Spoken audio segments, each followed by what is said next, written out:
इस क्वेश्चन में आपके सामने दो स्टेटमेंट दिया हुआ और बोला गया है कौन सा ऑप्शन करेक्ट होगा। तो पहला स्टेटमेंट क्या बोल रहा है, Kjeldahl method is applicable to estimate nitrogen in pyridine. तो ध्यान देंगे, जल्दाल मेथड को अगर आप देखते हो तो उसमें होता क्या है, जो कंपाउंड का नाइट्रोजन होता है उसको हम कन्वर्ट करते हैं अमोनियम आयन में। अब इसमें डालते हैं बेस डाल के इसको जितना भी अमोनियम आयन है उसको हम अमोनिया गैस में रिलीज करते हैं।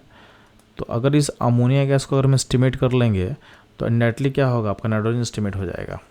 तो इम्पॉर्टेंट क्या है कि जल्दाल मेथड जब अप्लाई करते हो तो जहाँ नाइट्रोजन मौजूद होगा आपके कंपाउंड में वो अमोनियम आयन में कन्वर्ट होना चाहिए।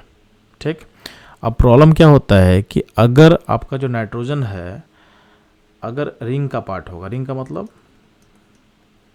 इस तरीके का हो सकता है या पायरिडीन मॉलिक्यूल हो सकता है, तो रिंग का पार्ट होगा, ठीक है, या नाइट्रो के फॉर्म में होगा, नाइट्रो के फॉर्म में होगा, या फिर एजो, यानी इस तरह का सिस्टम रहेगा आपके पास। ठीक, एजो। तो इन सब केसेस में जल्दाल मेथड एप्लीकेबल नहीं होता है क्योंकि इन सब में कंपाउंड जो नाइट्रोजन है वो अमोनियम आयन में कन्वर्ट नहीं हो पाता है। तो इन सब में जल्दाल मेथड क्या होगा, फेल करेगा। तो पहला स्टेटमेंट जो बोल रहा है कि पायरिडीन मॉलिक्यूल में हम एस्टिमेट कर पाएंगे, जो कि रॉन्ग है, क्योंकि पायरिडीन मॉलिक्यूल में नाइट्रोजन रिंग का पार्ट होता है, यानी रिंग के अंदर बंधा हुआ है, उसको हम अमोनियम आयन में कन्वर्ट नहीं कर पाएंगे, यानी स्टेटमेंट 1 क्या होगा, इनकरेक्ट हो जाएगा। बात करते हैं स्टेटमेंट 2 का, the nitrogen present in the pyridine can be easily converted into ammonium sulphate, यानी अमोनियम आयन में कन्वर्ट हो जाएगा, जो कि रॉन्ग है।